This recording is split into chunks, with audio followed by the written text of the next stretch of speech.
Okay, so as Warren mentioned, Chip is unfortunately not here, and my name is Claudia Haines. I've been meeting quite a few of you.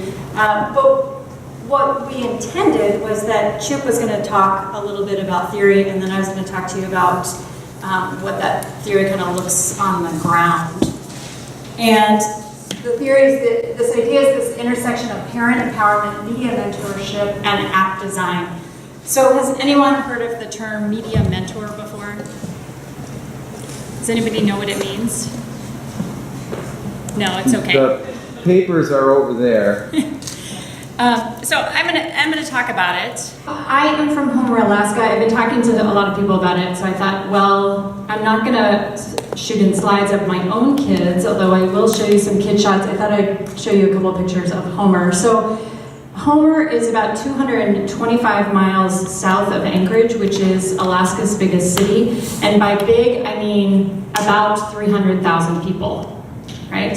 The other about 3,000 people live scattered all over the state. My town, Homer, is about 5,200 people, and there's one public library in Homer. It's a little standalone branch, and we serve another 7,000 people in our service area, and this is very rural at this point. So we go 25 miles to the north, 25 miles to the east, and then it gets really exciting because you can see we sit right on the water. So our library actually in our town serves as a hub for the villages that are at the base of those mountains across the water. And the only way to get to them is by boat or plane. So it's a very geographically diverse community. It's a very mobile community. There are lots of kids. Many parents work elsewhere. So there's seasonal migration in and out of Homer, and a lot of people commercial fish. But there are Coast Guard families, there are families with parents who work up on the North Slope. So I'm just trying to create a little picture. And this is kind of a broader view. You can see where Homer is. Denali is kind of up where it says Alaska, the North Slope. That gives you an idea of how small. From your backyard? I cannot see Russia from my backyard. But what's pretty cool is that my husband drives a boat that delivers freight to all the villages where that red outline is. And so he actually can see Russia in the summer. Sarah Palin could never see Russia, let's just be clear. Or at least not from her house. So I kept a couple of Chip's slides in here because we were talking, the panel was talking a little bit yesterday about the American Academy of Pediatrics. And I left a couple of his slides in there to give you an idea of some of the nuggets that I think are important to pull out of kind of these policy actions, these statements that are relevant to the conversations happening here and relevant to the conversations I'm having with other librarians and families. So we mentioned the pediatricians have this new recommendations on digital media. They came up with a way to make a family media use plan, which is something that people have been talking about for years, this healthy digital media diet, making a media plan. And so they came up with a way that you can check some boxes and print out a document. It's still pretty prescriptive, but I wanted you to see it so you could kind of get a feel for what parents are hearing. The Department of Education and Health and Human Services also came out with some guidelines and some kind of principles on early learning and technology. And then Chip, of course, also had the NACI, Fred Rogers joint position statement, and he called this the perfect storm. The other slide that I pulled out was to just give you a broader view if you haven't looked into what the AAP is now recommending. Chip pulled out some kind of interesting nuggets. The first one is they are talking about joint media engagement, joint engagement of any kind, using media together, and I think that's important within this conversation. They're talking about parent media use and role as media mentors. There's that word, that phrase again, but what does it mean? They talked about video chat, and Warren talked about this a little bit, so young children, they're saying, really young children, just video chat. If you're under 18 months, no screens, 1 hour time limit. Again, they're getting away from screen time, they say, but they're still talking about that time limit. And they're also talking about concern about displacement. Are we spending too much time with screens when we should be doing a plethora of other things? And there's the media use plan again. And I just wanted to show you this slide because there's some similarities that are coming out of this. Relationships, learning opportunities, peers and adults interacting, learning, showing media engagement. So the same words over and over again. So this is the Homer Public Library. I just wanted to give you a view of it. How many of you have been to a public library recently? Say the last week. Okay, how about the last month? That's pretty good. And if you didn't raise your hand, Warren is going to make sure you get to go to a public library in 1 hour. In 1 hour, so you're good. You should come along because I'm going to highlight some of the things that you might find in the library that are very relevant to what you're doing. And I am going to kind of give you a little overview of what we're doing in libraries that's related to digital media. Okay. Let me go back here for a second.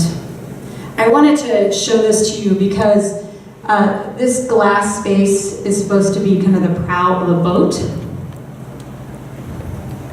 Okay, the prow of a boat, and this building is 4 times the size of the previous one. This was built about 10 years ago, and one of the things that they designed into the building, which has become very relevant to this conversation, is lots of together space. So there are lots of shelves of books. In fact, books are still our bread and butter.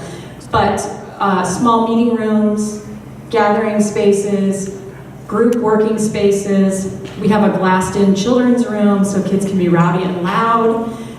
And groups at Storytime are huge and humongous. And this building is able to, for the most part, accommodate it. And so libraries are very dynamic, shared spaces that connect people of all walks of life, of all ages, with information and really each other. Doesn't matter where you come from, you can walk into a library, use the library for free, go to programs for free, and we will help you access information, right? We're about information equity. So librarians are in some ways a brand. We're like this trusted resource. We're guides, right? Sometimes we're counselors, sometimes we're janitors, and we're also informal educators. So something happened back in 2010. You all know what happened. And the impact on the library was also significant because people started looking for information in new ways, right? And so at that point, librarians started to look around at their community and started to go, what are we doing to meet the needs of our community? That is our ultimate mission, right? And so they started to help families access digital content, starting on their websites and such. And unbeknownst to us, we started to become media mentors. So what is media mentorship? So this picture is of a white paper that was adopted by the Association for Library Service to Children, and there are copies in the back if you're interested. The Association for Library Service to Children is a professional organization. It's a branch of the American Library Association that supports children's librarians who work with kids 14 and under, which is a big range. And they were recognizing kind of these intense conversations which were happening in library land. In some cases, people did not agree about using digital media with kids. But they also were recognizing this very innovative work that librarians were doing. And they wanted to pull together the latest research, best practices, and other considerations. So librarians who were kind of looking at new ways to serve their families and to serve as media mentors would have something to go with. And so when we wrote the white paper for ALSC, that's kind of what their name is called, we defined a media mentor. Bear with me for a minute here. But a media mentor is someone who supports children and their families in their media decisions and practice around media use. Seems like a no-brainer. And then a media mentor has access to and shares recommendations for and research on children's media use. So basically we support the media information and literacy needs of families. And so while we quickly adopted the phrase media mentor, we didn't come up with it. Does anybody know who this is? Yeah, so this is Lisa Guernsey. She works at New America, and she actually coined the term media mentor during a TED Talk in 2014. It's about 12 minutes. I highly recommend you watch it. It's about digital media use in kids. And she specifically called out librarians as natural media mentors. The idea that every family needs someone to help them figure out what good digital media is, how best to use it with kids to support their learning. And so she said we fit the bill. So why? Why would she pick librarians? Well, we have a long history, as I said, with connecting families with information. But back in 2014, the same year she did this TED Talk, 3 entities got together and wanted to know what libraries were doing with new media. One of those was the Association for Library Service to Children. The other was the University of Washington's iSchool, which is the graduate school that's associated with library science. And the third was this budding online community called Little Elit. And it was a group of librarians trying to figure out how best to use digital media with kids, particularly young kids, how to support those families. And then it grew beyond library land. It included people like Chip and Lisa, Michael Levine, people like this who recognized that the libraries need to be a part of this. And so what they found, they got 415 surveys back, and 71% of the libraries back in 2014 were already using new media in some way in the library. Many of them in Storytime, because this was targeting young children. Others provided access to digital content just in the library somewhere. And this was the full gamut. So it might be digital music, it might be apps, it might be web resources. And then a small percentage were actually supporting people, mentoring, modeling, giving out information. So programs, access, and even media advisory. So another reason that librarians make natural media mentors is that basically for centuries we've been connecting families and people with research. And the most significant latest research is probably research on early literacy. We've kind of become these out-of-school hubs for supporting early literacy and helping kids get ready to read. And there's one other piece that librarians are really good at. So we're really good at reviewing, curating, and recommending children's content. And this is a picture of the picture book bins at our library. And you'll notice these tags on the bottom don't have authors' last names or initials, letters. This is the growing section of the picture book section. This is something we did this year, which is a trend that's popular, where we're actually reorganizing the picture books in ways that kids and families look for books. And while picture books are still, as I said, our bread and butter of our children's collection, there's another way that we organize this, and I'll show it to you in a second. But I really appreciated some of the comments before about taking a story that we know and how you put that into a digital tool. And sometimes it can't be the same. And there's many books that they've tried to do that didn't quite work, but I appreciate those who are kind of recognizing that. So, Ken Campbell and I recently wrote a book, Becoming a Media Mentor. And as we were researching the book was designed as taking the white paper and saying to librarians, this is really like a cookbook of how you can act as a media mentor successfully. Because people really want to know, what does that look like? And so we figured out that there were really 3 ways that people in libraries are acting as media mentors. And I brought some pictures to show you, in part so you could kind of see how families are using digital media in the library. And maybe there's opportunities for you there, but just kind of a broader understanding if you don't have a library accessible to you. Okay, So the first one is access. So we provide access to curated content in lots of ways. This is a pretty standard way now. A lot of libraries have Overdrive or some sort of ebook, audiobook platform. In Alaska, we're part of a statewide consortium, so we all buy in regardless of how big or small your community is. This is another way we provide access to curated content. So we review, curate, and recommend apps. And so how librarians do this is different within each library. And so I'm going to show you a lot of pictures from my libraries, some from some others.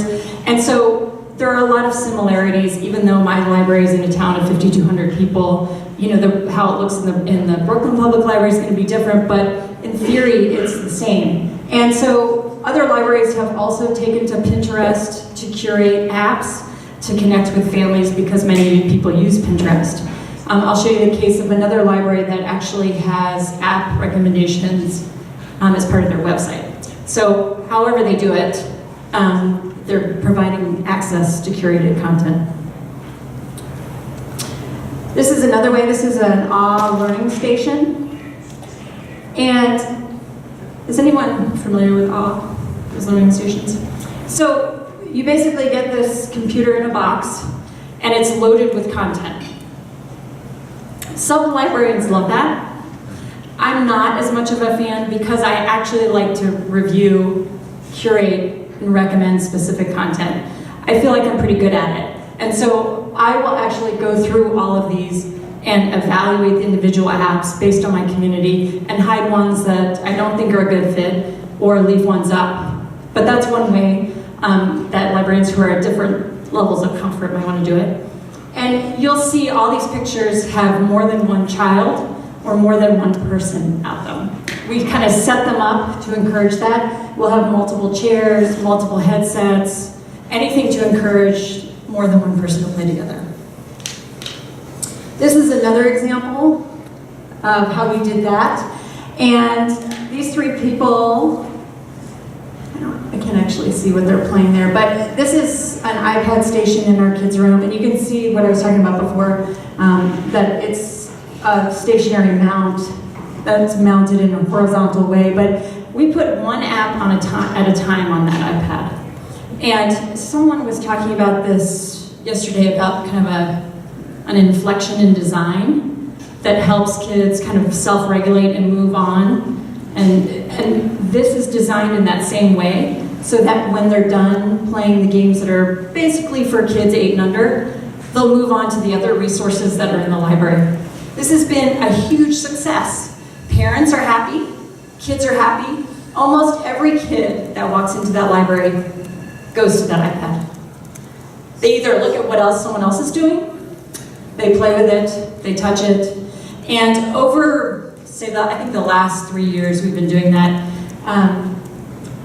the parent interest and the parent comfort with this iPad and digital media in library programming has gone way up. All these little elements that we do make it more comfortable for parents to ask me for recommendations, to ask me for help. They're more comfortable kids using the computers in the library, and they're more comfortable interpreting some of these AAP guidelines, these other information that they get. So access to digital content is important in the library and out of the library. So a lot of libraries are actually checking out iPads loaded with early literacy content so that families can take them home, because a lot of people don't have access to mobile devices, they don't have good internet, and so they can get it at the library and take it home. And what's great about this is it not only kind of boosts kids' literacy skills, but also their parents. Their parents are more comfortable using the digital media, and it's loaded so they don't have to have internet at home to get the content. This mounted iPad is a kind of an innovative way to replace an old listening station. So she took an iPad, she has iBooks loaded on there, and it's a new way of getting families listening in the library. So access. The second one is media advisory. And digital media has really offered me and many other librarians a new way to connect with families. So some of our messages are the same as Warren was talking about. Regardless of the generation or where kids are, there's many similarities about how kids develop. And so social media has offered me a way to connect with families, but also the reverse. So this is the Software Smoothie Feltboard app that was mounted in the library, and the family said, oh, I love that app. My daughter loves it. So her daughter at home created this story about the astronauts with the cat and dog, and she posted this on social media, and it got linked back to the library. Other families said, hey, what's that app, right? And then for the past year, I've been doing a monthly article in our local paper about early literacy, and I always give a book and an app recommendation as part of it. People come into the library, they ask me about it, so it's great in both directions. Carissa Christner, who is at the Madison Public Library, is doing things one notch higher. She's actually on the nightly news, featuring apps that she loves. And all of her app reviews get posted on the Madison Public Library's website, and it's a searchable database, so that's pretty helpful, not only to families, but also to other librarians. So let's move on to the third one, which is programming. I do a lot of story times at the library. I have a 2 and under story time, at a preschool story time, and then I do lots of programs for older kids. But this is during our recent story time about things that we're afraid of. And you'll see I have a very traditional felt board. There's lots of books, but this is Go Away, Big Green Monster. And it's funny that before I said, oh, you know, taking a print book and turning it into a digital format doesn't always work.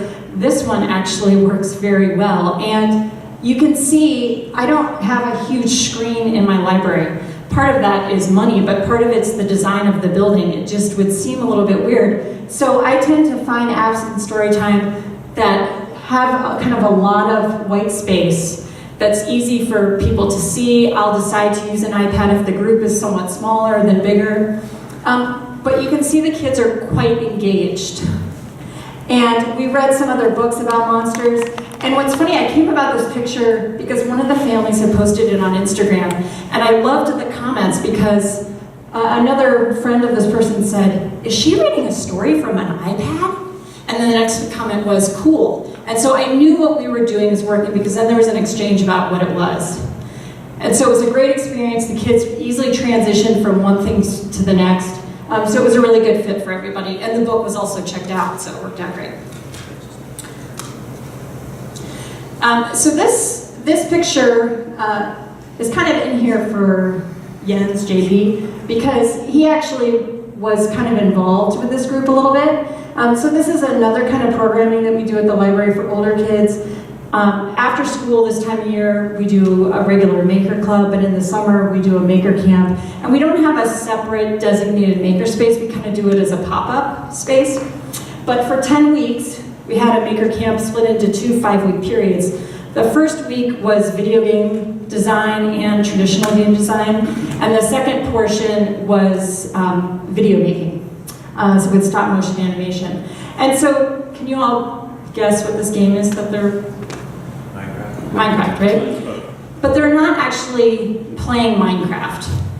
What these girls were tasked with was to create some sort of game. And what they did is they created a scavenger hunt around the library, and they identified that Minecraft was hugely popular at our library. We have accounts, library accounts, where people can access the game, even if they don't own an account. And so they took pictures, then they planted those pictures in the nonfiction section where the Minecraft books are, as one of the pieces. And so then they collected, they had all these photos posted in weird places around the library, and a family would come in and they would find all the spots, fill in a letter, and they would spell a word, they would enter that word into our digital summer learning log, and they would get a digital badge, right? So on the last day of this portion of the maker camp, we had testers come in and they gave it the thumbs up. These girls were incredibly proud. People all over the library were playing their game. So one of the other programming pieces that we do are programmings for whole families. And so this summer, when Pokemon Go was all the rage, libraries were jumping on the bandwagon. And so right at the end of our summer learning program, we just said, we're going for it, and we did a Pokemon Go safari, which was the idea of Amy Kuster, who works at the Skokie Public Library in Illinois, and huge success for us. We had 25 random people meet us at the library, and we walked around town for, I think, an hour and a half. The youngest person was, I think, 3. The oldest was a lot older than that. We had multi-person families. We had random 25-year-olds. We had strollers. We had dogs. Everyone used the crosswalk. We had novices to experts. It was the ideal program, right? We had families saying to us, do you do other programs like this? Are you ever going to do this again? So that was a good fit. And then this Bridging the Distance is now made possible because of digital media. And so this is a program we're doing coming up here very quickly on one of the Coast Guard vessels that lives in Homer. And it's the Hickory. Myself and someone from an early childhood program are teaming up to go onto the boat and introduce the concepts of early literacy and help the crew that works on the boat find ways to stay connected with their kids that are at home. They have intermittent access. We want to try to get some questions in, so. Okay, I'm about to wrap up. Are you good? Okay. Yeah, I've got one more slide. So it's kind of a new idea, and it's a way to connect with the Coast Guard, which is a part of our community that's kind of moving in and out. So again, possible with digital media. And so what does media mentorship have to do with app design? So several years ago, I created formalized a rubric that I could use to evaluate media for my uses in my family. And I pulled out some of the kind of key words that are in the rubric that I've used. And I just kind of wanted to show you that you might have some new partners in libraries and new ways that people are connecting with your content. And this is the last slide. So this is me. If you want to contact me, you can go to any of those ways. If you want to get in touch with Chip, you can feel free to contact him. And so I'm ready for questions. Never shushed.